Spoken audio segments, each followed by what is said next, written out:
Thanks for choosing this free Anfield Index podcast. If you'd prefer to listen to this or any of our other shows without adverts, then now's the time to check out Anfield Index Pro. With AEye Pro, you can supercharge your entire listening experience.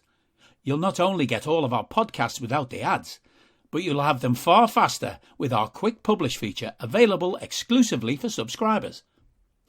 AEye Pro also puts you in the heart of our sound studio, with an option to listen to many of our shows live and interact with the podcasters in real time as the shows are recording.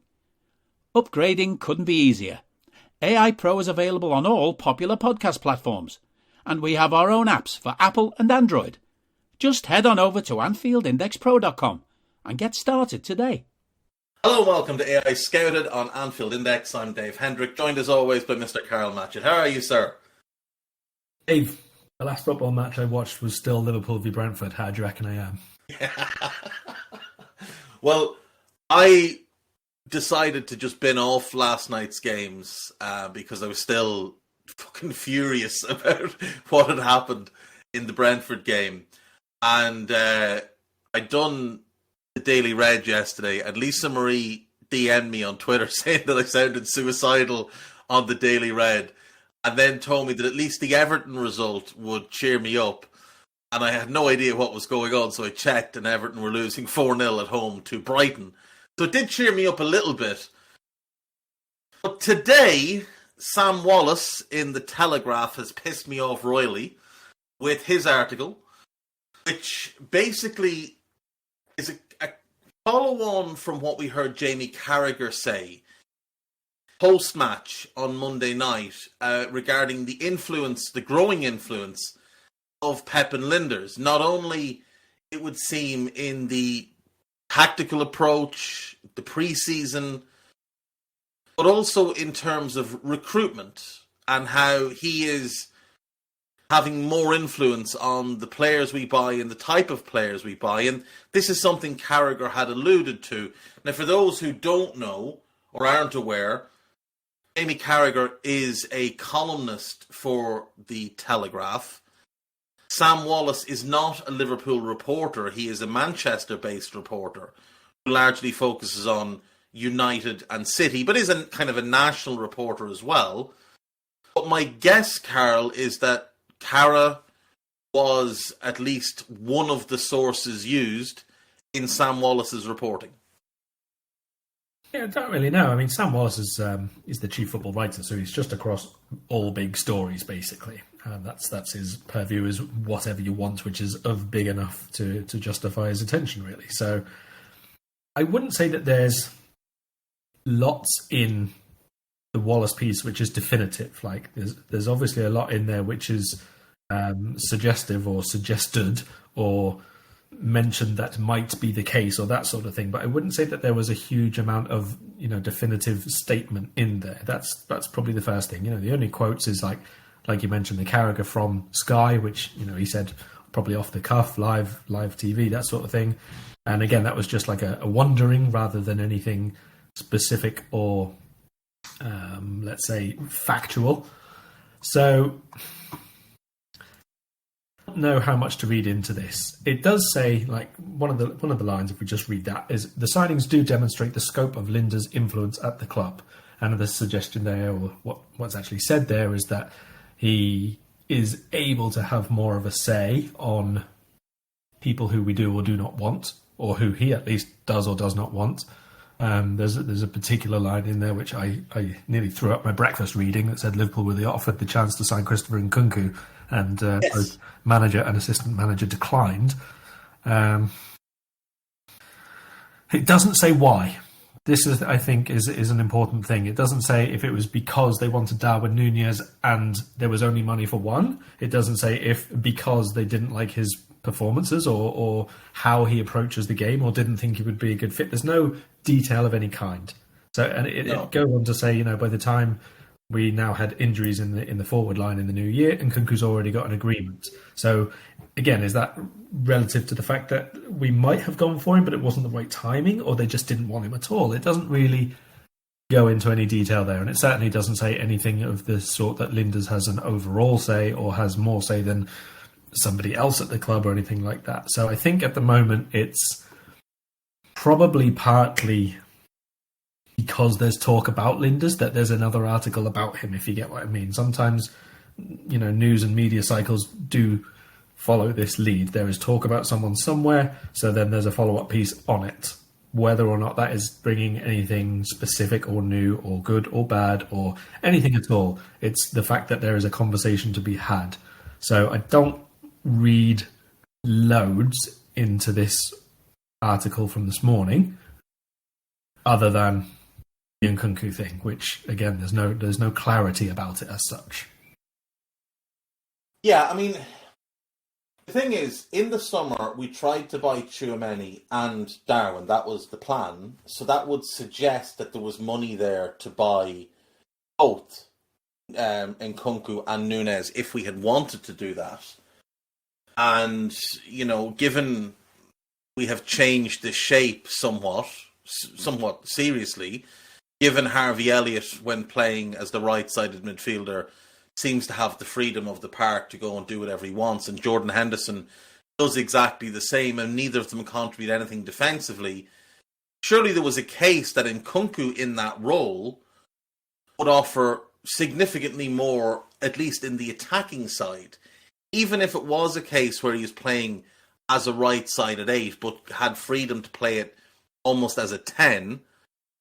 Surely that would have been a clever thing to do, because this is a very, very good player who would have fit in with what we look to do.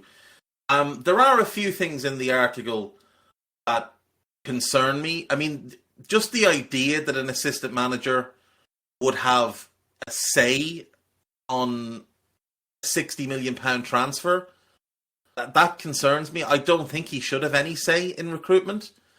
He is the assistant manager. His job is to do what Jurgen Klopp tells him. Nothing more than that.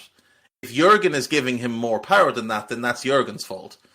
There's also the piece about Matthias Nunes. Now, I know for a fact that Linders was not the one behind Matthias Nunes and our interest in him in the summer. Quite the opposite. Linders blocked that deal, or Linders and Klopp blocked that deal in the summer. So that part isn't true. The article is quite strange in some ways. Like, it seems to make a bit of a deal about the fact that Linders regularly takes first team training. Linders always takes first team training. That's his job. There was just shades of not to the same extent, obviously, but shades of air conditioning Michael Edwards article in this, wasn't there? Just in terms of things like, like the training sessions, like this is like not news and this is completely normal and this is completely normal at most clubs. There was a little bit of that in it, I thought. It was almost as if it was saying without saying he's responsible for the fact that Liverpool don't run as much. That Liverpool play a different way. Without actually saying that. And, I mean, look, the way we play right now is nothing like the Jurgen Klopp team circa Mainz, Dortmund and Liverpool 2015 to 2020. But it's very much like the NEC team that Linders managed in mixed circumstances in the Netherlands. So maybe that's what it was aimed to do. And obviously, we can't confirm that Jamie Carragher was the source behind it, or one of the sources, but he certainly has a relationship with Sam Wallace through the newspaper. Sam Wallace rarely writes about Liverpool, but this was the second article in 24 hours that had his name on it regarding Liverpool. The first being a piece with John Percy the day before, suggesting that we have an agreement with likely the player himself, Matthias Nunes, and his agent, George Mendes, to sign him in the summer, having let him go to Wolves last summer. And it also specified a price of 44 million, which kind of makes me think that this is something that might exist. What would your view on that be, given we just let him go to Wolves this past summer, despite our blatant need for a midfielder, then turn round and buy him for $6 million more 12 months later? Really, really bizarre. Honestly, this is such a weird structure, weird agreement, weird everything. I mean, where I know it says we have an agreement or a commitment to go back in for him, but in what? In the contract that Wolves have with him? There's nothing that's really been completely clear about that. The only thing I would say about this is it appears to me that a particular agent is going to get about, I don't even know how much, I don't even want to think about how much, but 2 very significant paydays to allow him to move to one club to then move to the other club in the space of 12 months. It's a very strange all-round deal. I mean, I don't honestly know where the benefit for Wolves is in this, unless that, a marginal profit for a player they're only going to get to play. Mendes happy, maybe? Sorry? Keeping George Mendes happy? Yes, probably that. But I mean, in terms of the actual structure of Wolves and the management of Wolves and even the team building of Wolves, I mean, if you're sitting there and you're someone like Neves and you're watching someone come in and be allowed to leave straight away again with summers of rumours about your potential departure to Man United 1 year, to Liverpool another year, I'm not sure that's conducive to anything at all in terms of the actual team and no. A manager coming in like Lopetegui, be told that you've got this player only until the end of the season, and next year we might bring in another player who might go to another club a year later, and you've got to. It just doesn't make a lot of sense, really. But whatever. We've seen plenty of weirder deals, I suppose. It's not quite on the Tevez and Mascherano level of oddness, but not far off it, I wouldn't say.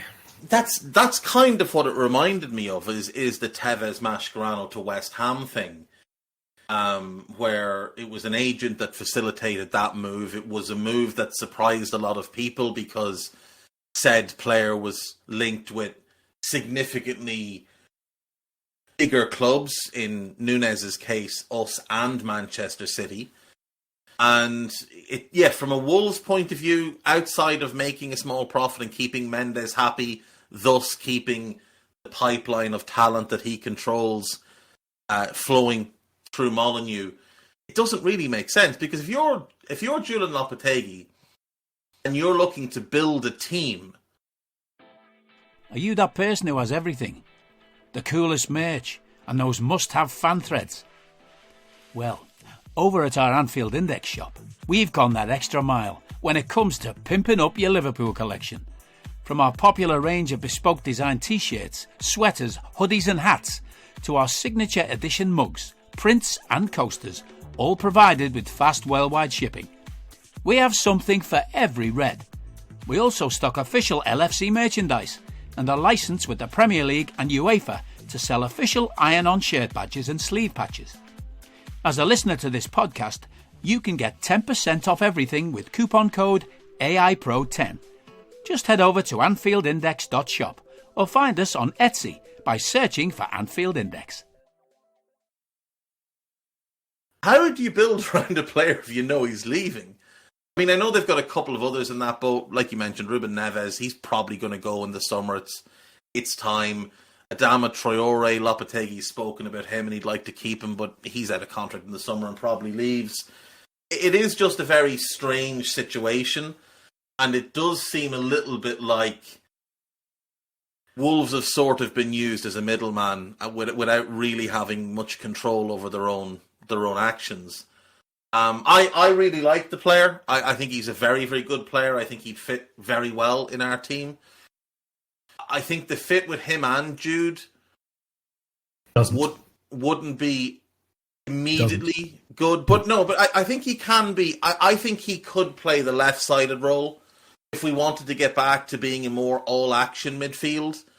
I think he could play the left-sided role because he's better in deeper areas. But yeah, ideally he plays the right-sided role, and like a Moises Caicedo plays the left-sided role. That, for me, is how you replace Henderson and Wijnaldum and go back to that type of midfield. If you go with Jude and Nunez, I do think whoever you line up to succeed Fabinho has to also have I think it has to be someone more along the lines of a Bruno Guimaraes or an Enzo Fernandez, who obviously are naturally more eights, but can play that number 6 position as a controller as well.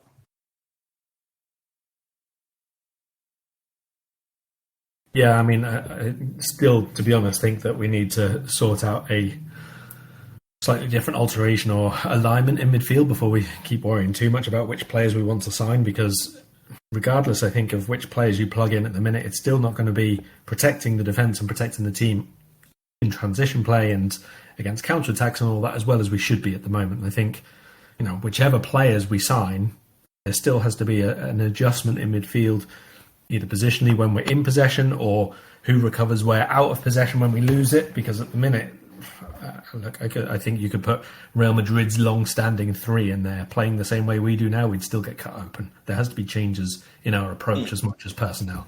100%. And that's kind of what I mean, to get back to the team that we were and the style that we had, rather than whatever it is we think we're doing right now.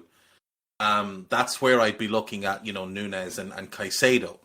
Either side of, you could work it with Fabinho for sure. I think that would work absolutely fine. So here's my hot little take that I've shared on Twitter. If we're going to go and buy Jude and Núñez, I think those fees combined, when you consider add-ons and whatever else for Jude, it's probably going to run towards 170 million for the two of them. And I don't think that's a good use of our funds, because I don't think that solves our midfield problems. I think right now, as things currently stand, we need 2 midfielders. With the current group we have, I think we need 2. And when Naby goes, he needs to be replaced. And when Ox and Milner go, we need someone else to replace them. Because we've been over the group before. Henderson is finished. Elliott's not a midfielder. Carvalho's not a midfielder. I maintain and will maintain Curtis Jones needs to go on loan and play 35 games a season somewhere, starting regularly. Get his... You don't want to go through all of these right now, because that's what we're doing on the pod. Yeah, we'll come to that. But what I'm saying is, I think we're going to need 4 midfielders between this window and the summer. I think we need 4 to have a properly functional unit. Those 4 new players plus Thiago plus Fabinho, because they're still absolutely good enough to play, and Henderson because he's the club captain and no one's going to take him on 200 grand a week. That would be the 7 I'd be looking at for next season. So rather than spending 170 million on Jude and Núñez, despite the fact I think they're both really, really good, and I think Jude could be special, I would rather go and buy Caicedo for, 60, 65, Manu Kone from Gladbach for in and around 35, Manuel Ugarte from Sporting for around 35, and Yunus Musa. It doesn't even have to be those 4, but those 4 types of players, aggressive, endless energy, ball-winning, tactical assurance, positional discipline, switched-on players who you can mould into whatever it is you want to mould them into. I think that collective group, while not as shiny and star-studded as Núñez and Jude, is a much better use of our funds and sets us up much better for the next 10 years. Because the 4 I mentioned, 3 of them are 2001 born, so they're 22 this year. And Yunus Musa was born in 2002, which makes him 21 this year. That's what I would do. And Yunus Musa counts towards the homegrown quota, so he helps in that regard. Jude doesn't... Well, he wouldn't count next year. Jude won't count as a homegrown player for 2 more seasons after this. People keep saying, it's important to buy him because the homegrown quota. He doesn't count for 2 more years. This season, the one that we're in right now, Curtis Jones doesn't count. Because for this season, it was players born before January 1st, 2001. So the likes of Caicedo bringing in now wouldn't count as a non-homegrown player. The likes of Jude brought in now wouldn't count as a homegrown player. Jude won't count until the 25-26 season as a homegrown player.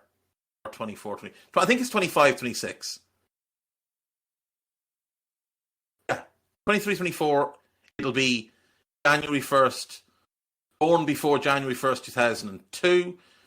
24-25, it'll be players born before January 1st, 2003. And Jude was born in June 2003, which means he won't count as homegrown until the 25-26 season. Yeah, I mean, we don't have to list all the players, so the fact that he's not a homegrown player doesn't matter while his age is okay as such.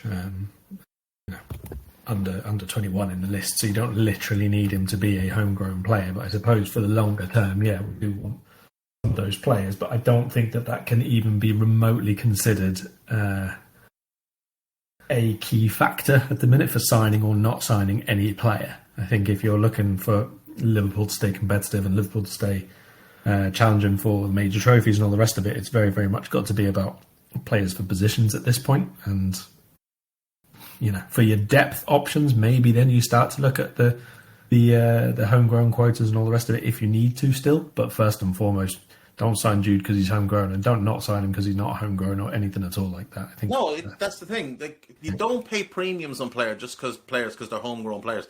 That's how you end up buying Harry Maguire for 80 million.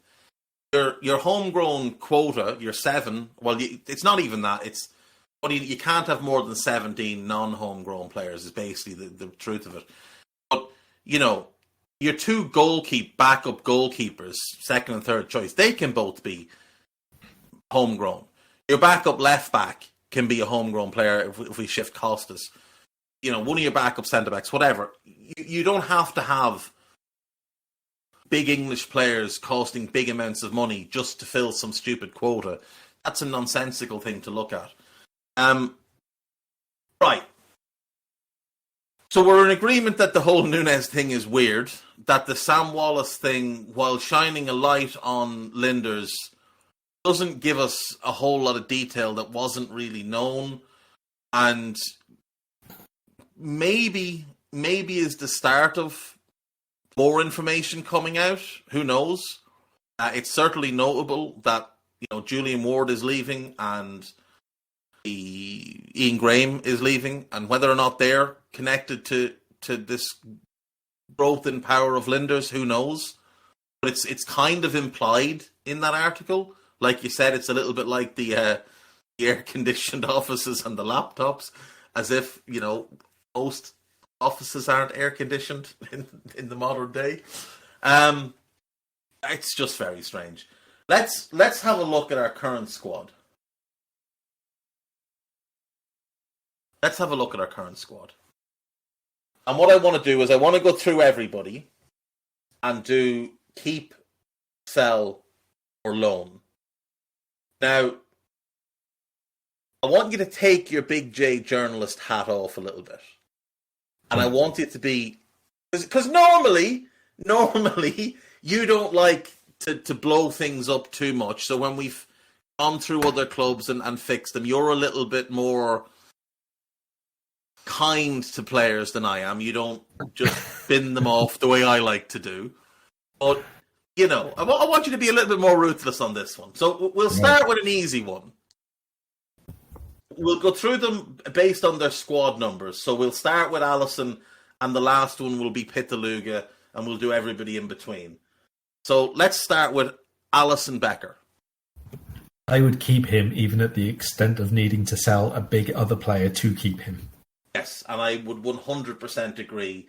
In fact, if I was to list all the players in terms of preference to keep, he would be top, without question, ahead of everybody else, including Virgil, Mo, Trent, the lot of them.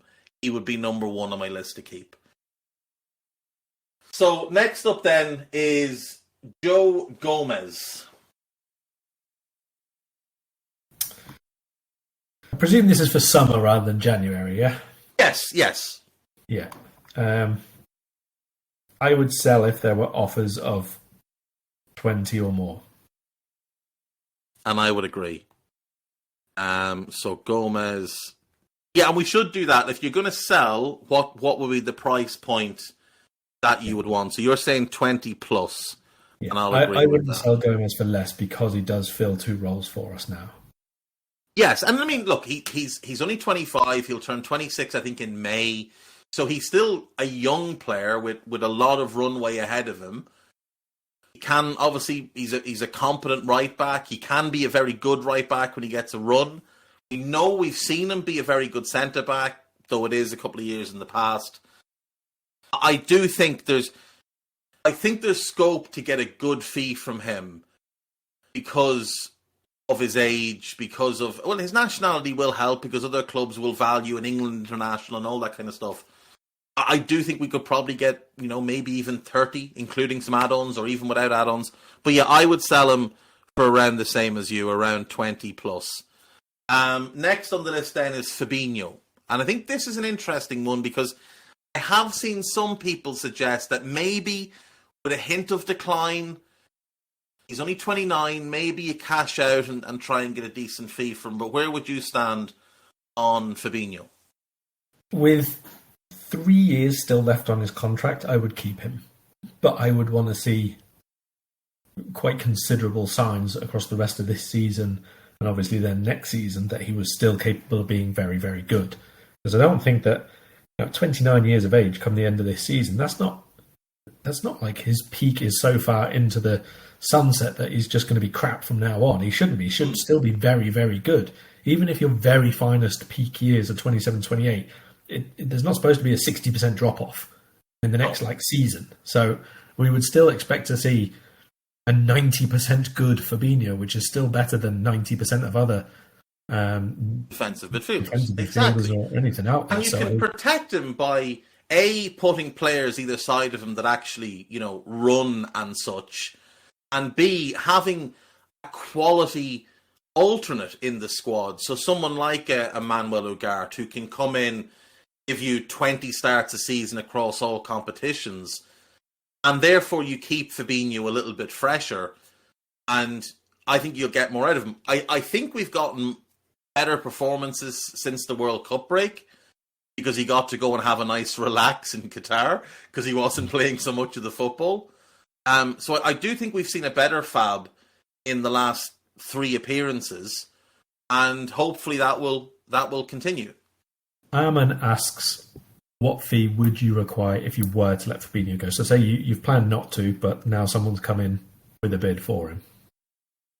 Right, well, I would take my benchmark as being Casemiro, who moved to Manchester United at 30, and he cost 60 million plus 10 in add-ons. Now, Casemiro is, I would say, a slightly better player than Fab, but he's also a player who has declined. He also only had 1 year left on his contract. He only had the 1 year left on his deal. And I would say, no, he didn't, because he'd extended it. I'm just looking at his Wikipedia. He extended it until 2025. He did have 3 years left. But 60 plus 10, I mean, that's a lot of money. I would say I'd probably do 50. I'd probably have to consider it. Yeah, fair enough. But I would want to keep him. Because the thing with Fab is, if Fab's legs go a little bit more and he can no longer really do the job in midfield, well, I've watched Fabinho be an outstanding centre-back. When Virgil and Joe got injured, Fabinho, I think, was the best centre-back in the league for 3 months, playing next to Joel Matip. I thought he was outstanding in that run. And then he got hurt, obviously, and then he had a couple of shaky months, but he came back, roaring back at the end of the season in that 10-game run with Ginny and Thiago in midfield with him. So, yeah, I could definitely see him dropping into centre-back in a year or two as well, if need be. Not necessarily as a starter, but as a great squad option there. If he was our backup 6 and, say, our 5th centre-back, I'd be happy enough. I'd be very happy with that, to be fair. Hello, I'm here to annoy you. I'm here to annoy you into listening to more of me and more of others on EPL Index. We don't just have the Anfield Index stuff. We've got EPL Index as well, which covers the entirety of the Premier League. And we have 3 podcasts and a whole bunch of really good writing on EPLindex.com. The podcasts are my own Two-Footed podcast, which is every day at 4 p.m., Monday through Friday, covering the whole league. We have A Tad Predictable, hosted by Tadiwa. You know Tadiwa, he does Anfield Index. He presents A Tad Predictable before every Premier League match week. And then Kevin DeVries and his crew on the EPL Roundtable, they're every week after the Premier League match week. So make sure you listen to everything we're doing on EPL Index and follow us there on Twitter at EPL Index. Thank you. Bye-bye. I put this out on Twitter because somebody said it to me. Or didn't say it to me. They said it in a WhatsApp group I'm in. I don't really interact with, but I read every so often just to see what people are saying. And the question was, would you sell Virgil van Dijk in the summer, given his age, given the knee injury, and given the poor form this season? Would he be one you'd consider cashing in on? I put it out on Twitter. The vast majority did say no, but I think it was like 12% said yes and 19% said depending on the price. Now, my answer would be no. My answer would be no. Because last season, I thought he was the best centre-back in Europe.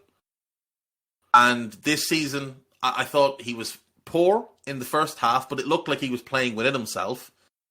I thought he looked better in the Leicester game and the Villa game than he had pre-World Cup. And against Brentford, obviously, he was having a shaky game, but it turns out he has a hamstring injury. He's clearly exacerbated in that game. So I would say no on Virgil, but I'd be interested to see if you would, and if there would be a price point at which you'd consider it at least.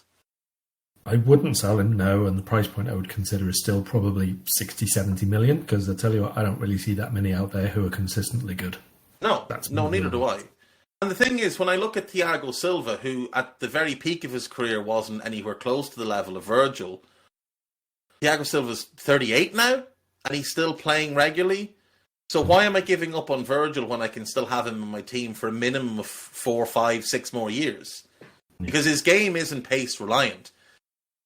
We can always change where our defensive line is. I'm very, very happy to keep Virgil for the long haul.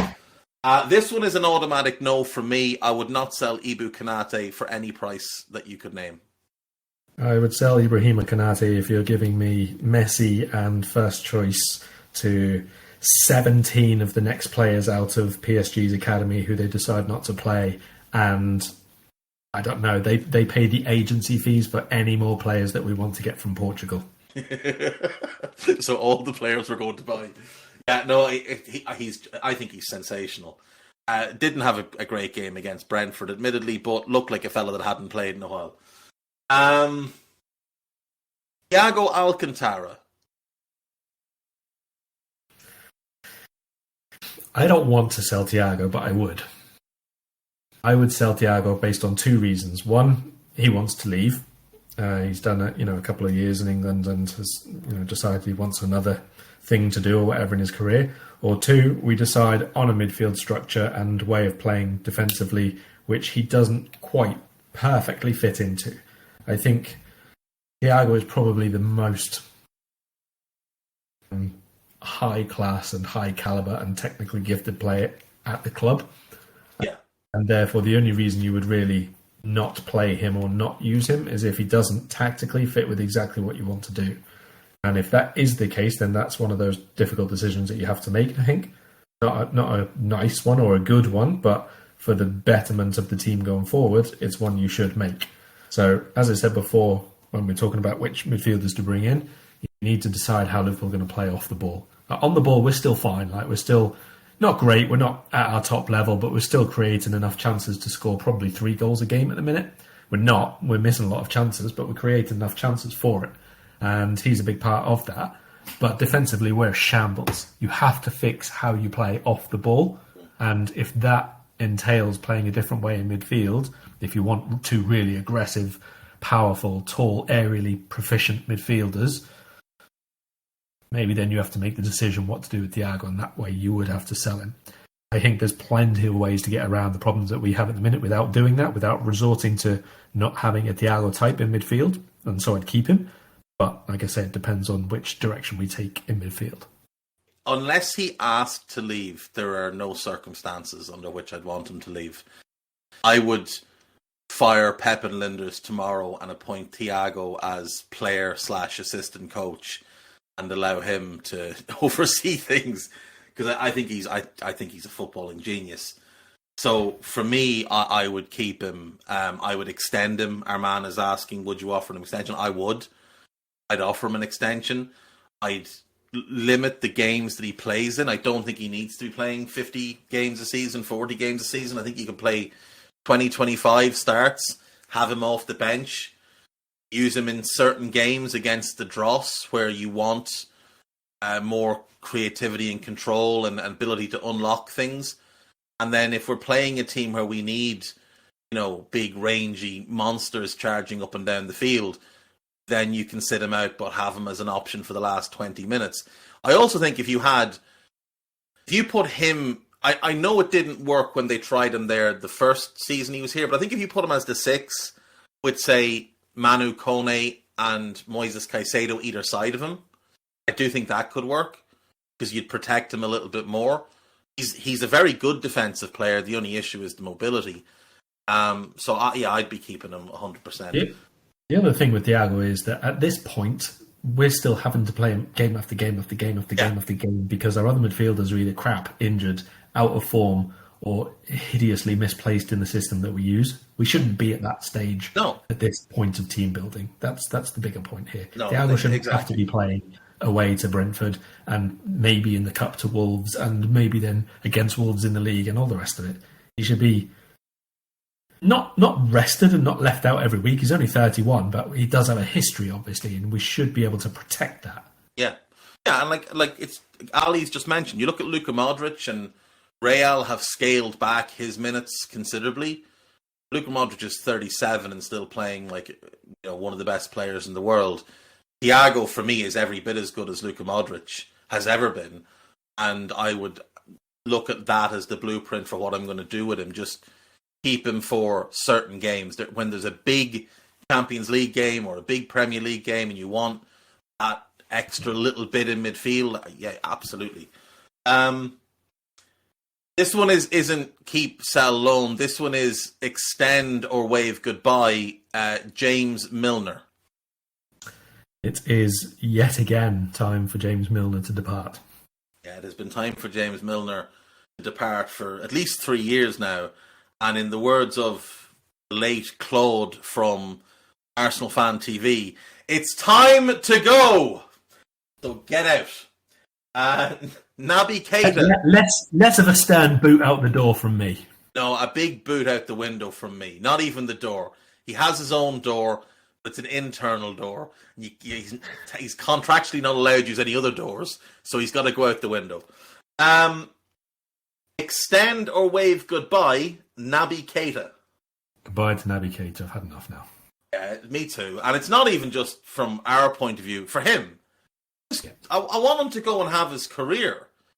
I think he's been poorly treated by the club at times. His injuries haven't helped, but the fact that he's been left out of the team against Brentford for Harvey Elliott, who's not a midfielder, and many occasions last season, including the Champions League final, when he was having a really good season and someone else was playing like football was new to them, for him to be left out of that Champions League final, I would be, if I was him, refusing to even consider a new contract. So, Naby, on your bike, son, goodbye. Extend or wave goodbye, Roberto, Bobby, Drunk Bobby, Fun Bobby, Firmino. I'm signing Fun Bobby for another year. I am waving goodbye to Bobby. You're a brutal man. He's 32 soon. He's injury prone. He's getting more and more injury prone. He hasn't been good consistently since the year we won the European Cup. Enough is enough. I'm done. I know he's a club legend, but the reason we're in the mess we're in right now is because we've hung on to players past the point that we should have hung on to them. So, yeah, Bobby's, unfortunately, he's, of these, that the short contract ones, he's the toughest one. But for me, it's just time. Go and wear your smoking jacket and your slippers in a league where you can stroll around and be great for the 3 years. Don't be running your ass into the ground for anybody else. Mohamed Salah. I mean, keep. Yeah, I think that's a fairly straightforward one. I think this one's a straightforward one as well. Yeah, next one. Move on. Extend or shoot Adrian. Contribute to his plane ticket to Betis or Getafe or wherever he wants to go next. Yeah, exactly. I'll pay for that myself. And thanks for the Super Cup. But good luck. It is absolutely time to go. This one, I think we're almost certainly going to disagree. but forget that he's the club captain for a second. I try every week. As a footballer, Jordan Henderson, keep, sell, or loan? Keep. Get the fuck. The only reason to keep him is because no one else will want him on the wages he's on and getting him crap for 2.5 years. That's one of the things I'm going to say. You're not going to get any bids for Jordan Henderson.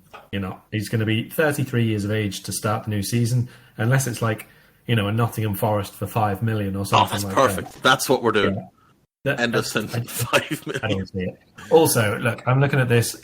I'm assuming that there is, let's say, a fix for midfield, whatever that is. And I maintain I would really like to see us play the narrower 4 midfield and 2 up top. And that's part of the reason why I said keep Firmino as well, to be honest.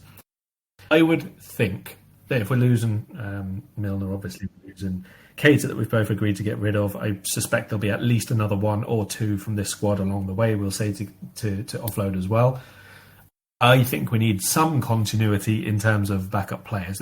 There is no scenario where I say Jordan Henderson is a first 15 player next season.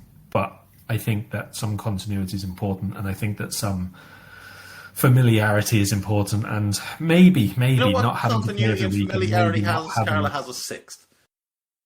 Sorry? Continuity and familiarity has us sixth. No. That's not the type of continuity I'm talking about. I'm not talking about. I know. I'm thinking of this. I have a dream, though, Karl. I have a dream. So here's how the dream works. Frank Lampard is in a blow to all of us, sacked as Everton manager. David Moyes is sacked as West Ham manager. David Moyes is hired as the new Everton manager.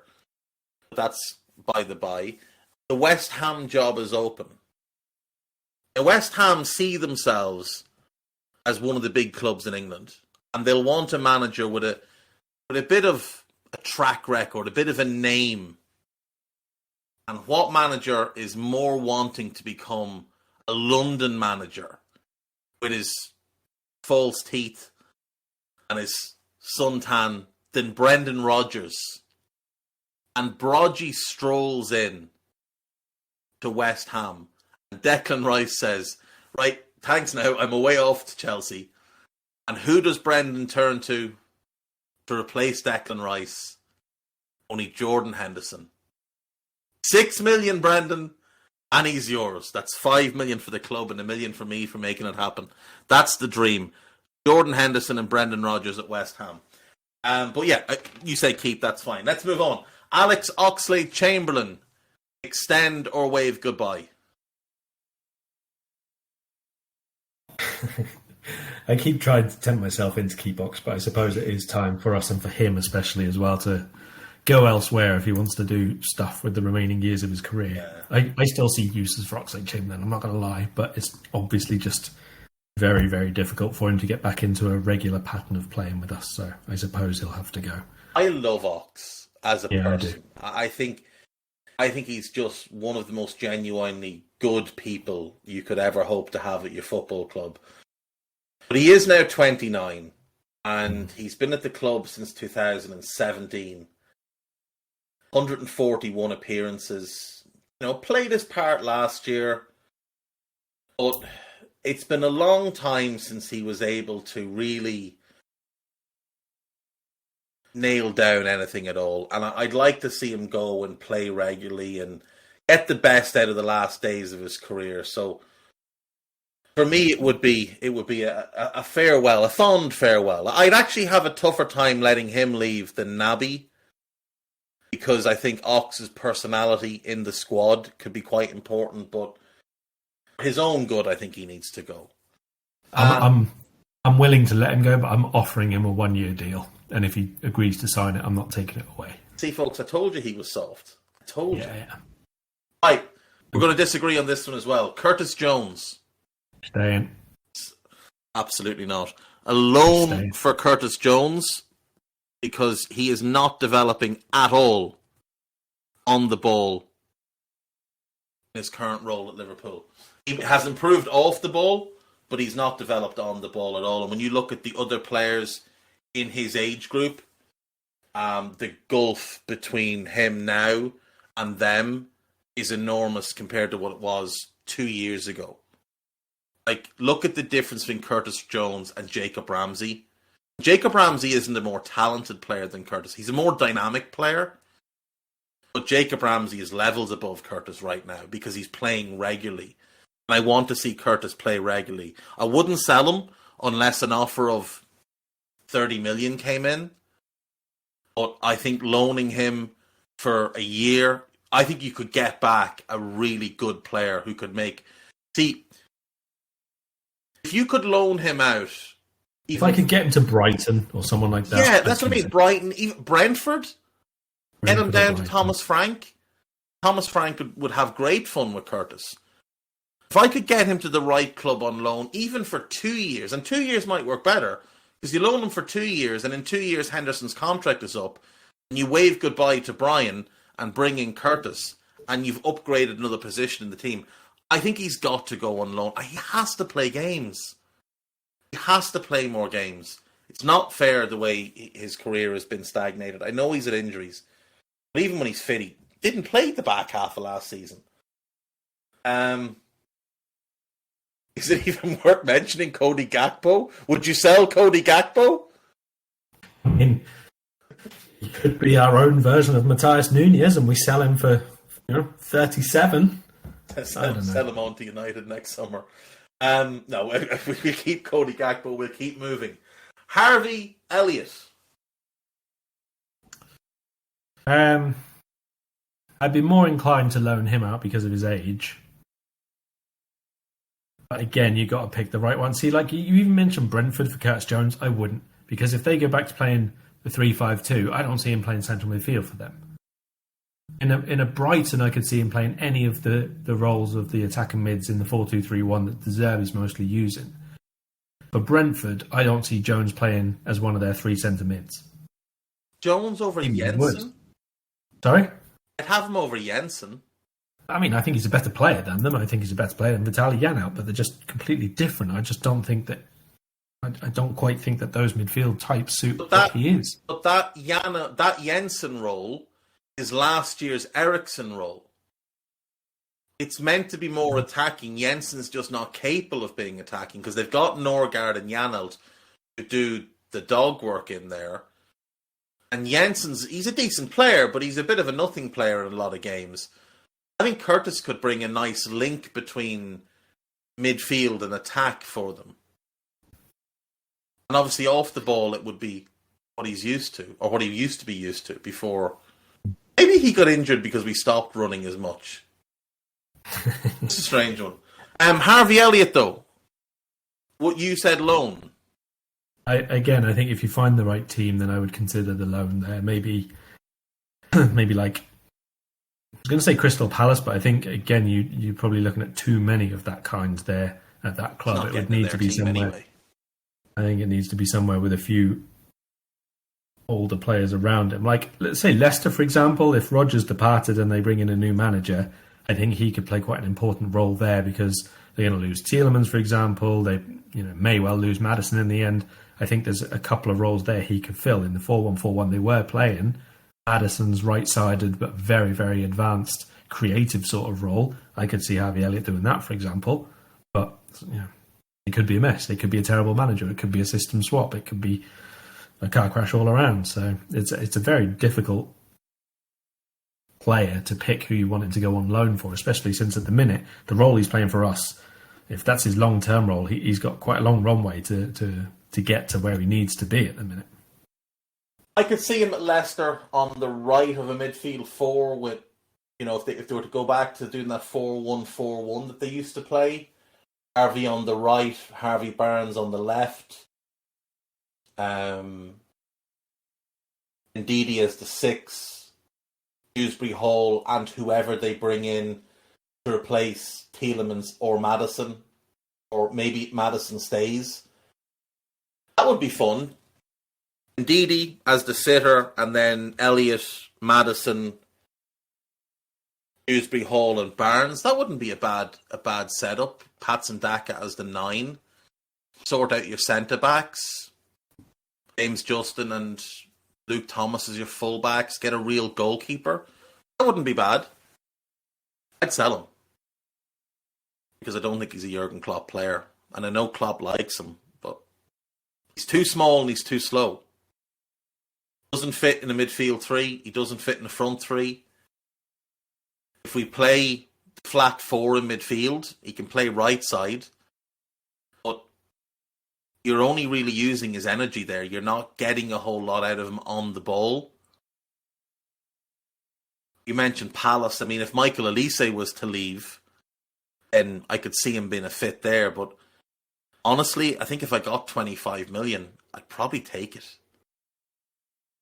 I know that's going to be unpopular because, he's a young lad, but I just don't see how he fits at Liverpool in the long term. And he's not the only one. Loan would be preference, but I think if the right offer came in, I would sell him. Let's move on.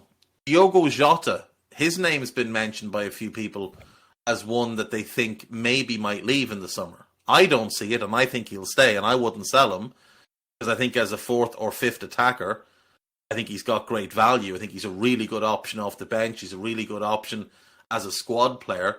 The injuries are a bit of a concern, for sure, but I'd keep him without question. Yeah, I'd be fine keeping him, or I'd sell if there was a big bid. I think it's fair that he might be one of the players in the squad who could attract quite a big bid, to be fair, because he's not first choice. He's 26, that's a really good age to be bringing in a forward. If you're, let's say, a team who is just outside the Champions League or even in the Champions League and trying to establish yourself, I think he's a very, very good potential addition, but I would be wanting serious money for him, right? Yeah, definitely. We want to be making a hefty profit on what we paid, and he's done a new contract as well, so he's under our control for a long time. Kostas Tsimikas. Same. Happy to keep him as the backup, but if there's a 25 bid, then I'm thinking about it. Easy sell for me. Easy sell. 15 to 20 million. Easy sell. Calvin Ramsey. I think you just have to keep him because he needs an opportunity and he's so young. Is there any point in talking about him? If there's a loan to go somewhere useful, maybe. But again, that's going to depend then on bringing in another right back. Bringing in a grown-up. Whether or not we sold Gomez earlier in the conversation, all that kind of stuff. Yeah, that's so it doesn't fair. Really matter. That's fair. Luis Diaz. Keep, absolutely. Andrew Andy Robertson. Keep. Unless Teo gives me the eyebrows. Yeah, I'm the same. Like, Robbo is 28. He'll be 29 by the season's end. I still think he's got at least 2 really good seasons left in him. He loves it. He's not the type that'll ever cause much in terms of trouble. I think he brings a bit of leadership to the squad. I think he brings an edge to the squad as well. So Yeah, Andy Robertson definitely one to keep. Darwin Núñez. Probably keep him. Keep. Fabio Carvalho. Own. Yeah, see, I'd loan him as well.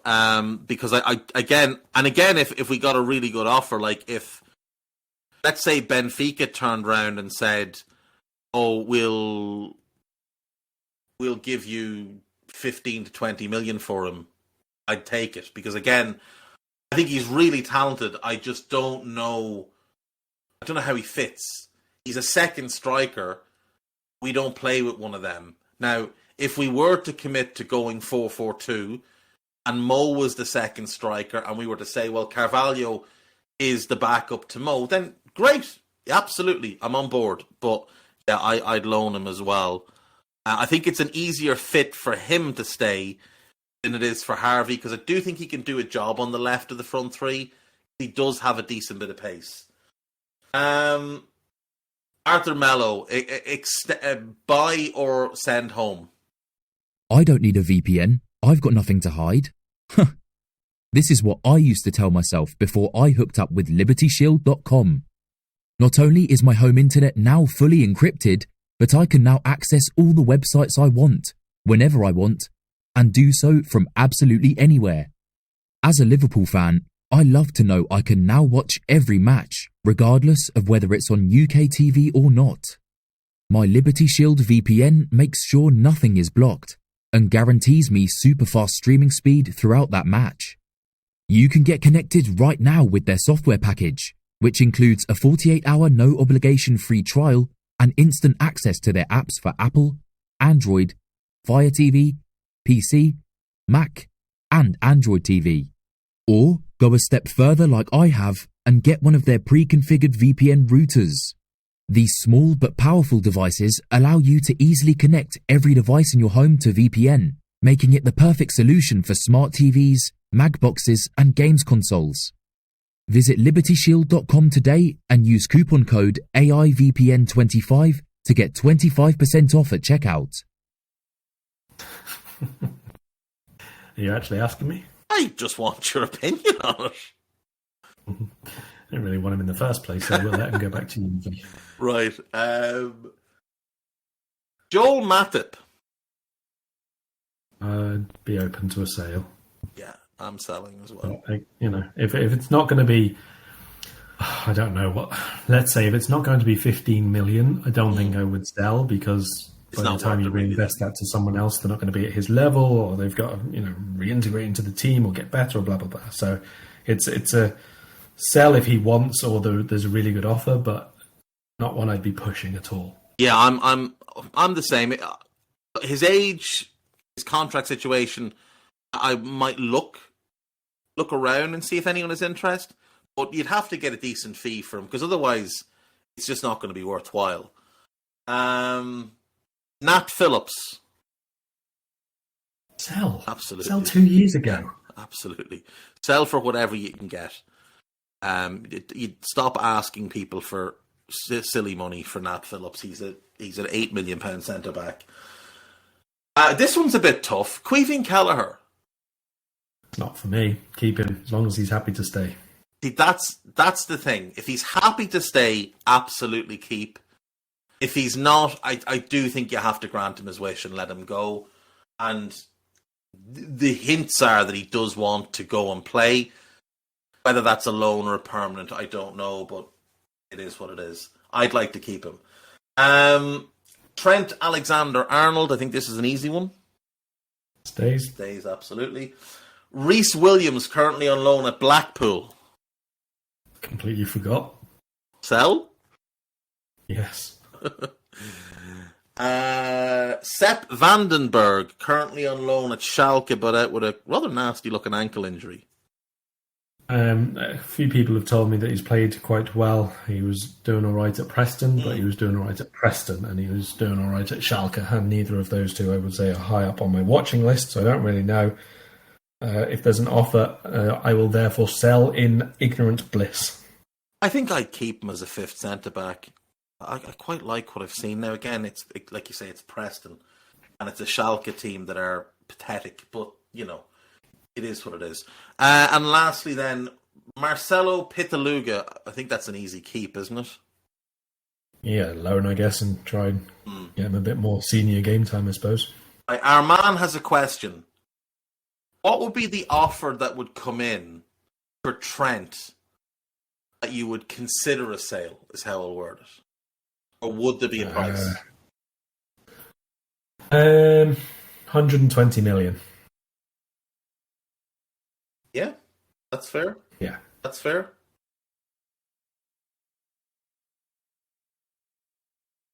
Yeah, I'm not going any lower than that. Right. And it's not necessarily all because of his quality, obviously. There's other things at play here. Yeah, his age, the fact that he's homegrown, like he's not homegrown, he's academy grown. He's one of our own. He's potentially a future club captain. And I suppose also, if you do replace him, more than likely his replacement is going to actually play more during the course of the season because, they'll get international games. Yeah, that's also true. That's also true. You do have the benefit of Trent being a retired international at the ripe old age of 24. Right, so you're selling Joe Gomez, Joel Matip at the right price, Nat Phillips, Reece Williams. You're loaning Elliott and Carvalho. You're dismissing Arthur Mello, and you're letting go James Milner, Oxlade-Chamberlain, and Naby Keita. Is there anyone else? No, I'm keeping Ox. I'm gonna give him a big hug and make him sign that 1-year extension. Okay. So I'm keeping 2, loaning 2, and releasing 2. Sorry, selling 2, loaning 2, and releasing 2. Yeah, and letting Arthur go far, far away. You're actually selling 4. Well, no, those other ones don't count. Right, I'm selling Gomez, saying goodbye to Bobby, saying goodbye to Milner, to Ox, to Naby. I'd sell Henderson in a heartbeat, but nobody's going to want him, so he's staying. I'd loan Curtis Jones. I'd loan Harvey, but if I got a really good offer, I think I'd take it. I'm definitely selling Costas. Carvalho's in the same boat as Elliott. Goodbye, Arthur Mello. I would sell Joel Matip at the right price. Definitely selling Nat Phillips. And I'm definitely selling Reece Williams. Because what on earth are we doing? Nat Phillips is 25 years of age. He will be 26 in March. Why is he still at the club? Like, it's not good for anybody, including him. His career is being hijacked by a mad German man.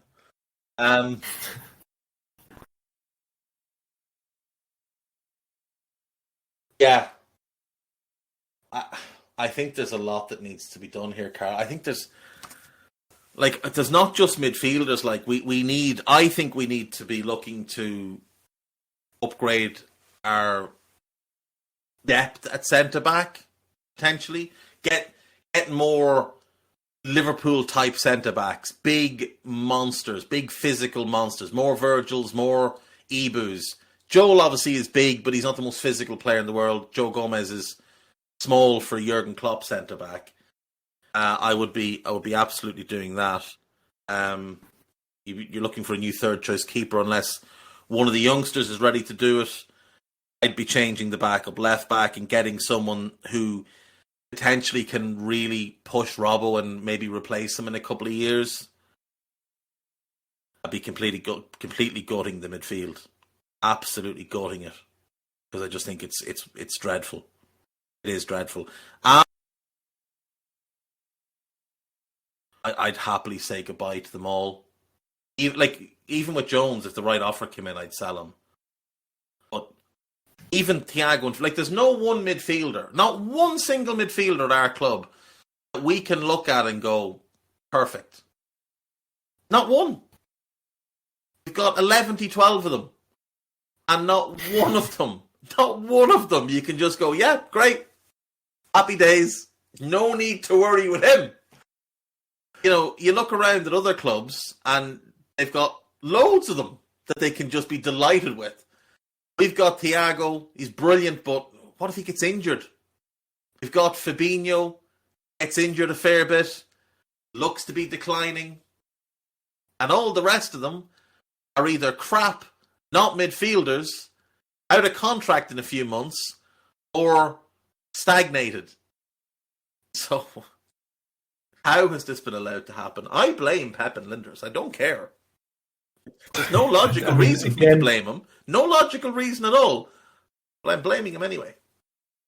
I think, again, a lot of the problem with no perfect midfielder that you've said there is the fact that we have no perfect midfield way of playing. That's the real issue here. Like, we might well have two perfect midfielders, but we don't know because they're not playing in the way that lets us be a perfect midfield team anymore. And this is, for me, the fundamental thing that needs to be fixed. We absolutely have to find a better way of playing out of possession, a better way of defending the space up the pitch, recovery positions, blah, blah, blah, everything that we've gone over about 600 times this season. It honestly astounds me that we have not fixed very, very basic things so far. Like, it would obviously come at the extent of some attacking thing or some build-up play or whatever, but you can't just continue to concede the amount of chances that we have done. It's ridiculous.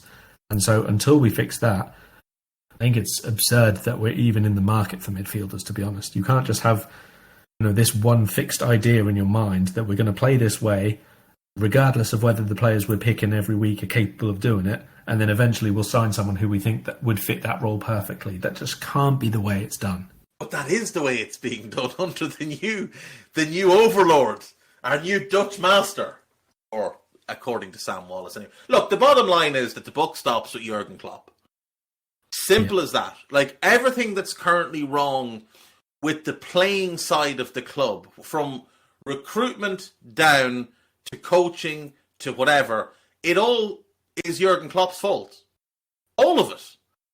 Because he is the one with the power, ultimately. And if he is giving some of that power to other people, he needs to take it back. Like, there was an article, I don't know if you saw it in The Athletic, not that long ago. I think it was by Simon Hughes. And it was about the kind of medical side and of the club and the absolute chaos that has gone on in that regard in the last couple of years, with conflicting egos and a power struggle between one group and another, and Andreas Kornmeier, who's obviously a Klopp loyalist, having gobbled up some power. Like, it was quite a hard-hitting piece on him. And now we're seeing this narrative / reporting on Linders. And you do just wonder, are these guys in Klopp's ear, and have they moved him in a direction that isn't what he wants? Isn't what he's actually good at? It is concerning. I think it's very concerning. And Ali, if you ever suggest that Declan Rice signs Liverpool again, I will have you banned. I will have you banned, my friend, and I will block you on Twitter as well. How did this happen, Karl? How did we go less than 3 years ago? We were the best team on the planet. And now we're looking at a situation where our team has no fixed identity, no defined way of playing, or at least no good defined way of playing, no pressing, no power in midfield, no work rate in midfield outside of Thiago and Fab, and Naby when he's allowed to play. Our defence has lost that dominant fear factor that they once held. I don't know how it happened. Like, mentality midgets is what I would describe them as, because now, I used to say to you that Arsenal under Arteta, when they got slapped in the face, would cower in the corner, and we're sort of the team that cowers in the corner now. And I don't know how that's happened. I don't know how it's been allowed to happen. I know how it's happened. Kovacic and Saul both left Madrid, and we didn't get either of them. Nobody listens to us. You know what it is? We've fixed all the other teams, and everyone's gone and listened to us and done that for their team instead of ours. We've just had a Nigel Quasi reference in the chat, which I think is just magnificent. It's the greatest thing that's ever happened on Anfield Index and in the Discord channel. Right, last thing before we go, because it's been reported as well. I'm not sure. I don't think it was in the Sam Wallace piece. Maybe it was, but I saw someone else reported for. Is it iPaper? Is that the name of it? That Liverpool have an interest in Teun Koopmeiners, the Dutch midfielder playing for Atalanta. I like him as a player, but I do think he'd be a bit of a poor fit into what we have now. I don't think he would solve any of the issues, and I think he'd probably exacerbate a few of them. It may just be a bit of lazy journalism, where there's a suggestion that Linders has control, so let's link some Dutch players because they just signed a Dutch player. Thoughts on him and thoughts on how he fits? I like Teun Koopmeiners very much. He doesn't fit. No, he just doesn't. He just doesn't fit. The only way Teun Koopmeiners fits Liverpool is if we do go to a double pivot midfield, and he's allowed to be a sort of half-roaming ball winner. But then you still have a defensive midfielder beside and behind him. And again, that leaves out no real playmaking type, no real ball progressor, no real Thiago, no nothing. That defensive midfielder can't be Fabinho. It has to be someone that's super mobile. Yes, and probably more aggressive. It needs to be like the next N'Golo Kante, because they're going to have to do a whole lot of running. I think it's probably just, journalists putting two and two together and getting 5. I don't believe we're actually going to consider signing Teun Koopmeiners. As good and all as he is, I just don't see it. Maybe if we played a back 3, you could slot him in the middle of a back 3, but other than that, I wouldn't want him near the club. Is there anything else we wanted to hit today before we go? A few people, but I suppose that can wait. Pep and Linders come outside. Maybe not. Right. Man. No. I want to see a hatchet piece from the Independent in the next couple of days, Karl. A hatchet piece. Right. Let me have it. Speaking of hatchet pieces, I wonder what James Pearce thinks of it all. That'll do us. We will be back next week. We'll probably do another one before we do the one for Brighton.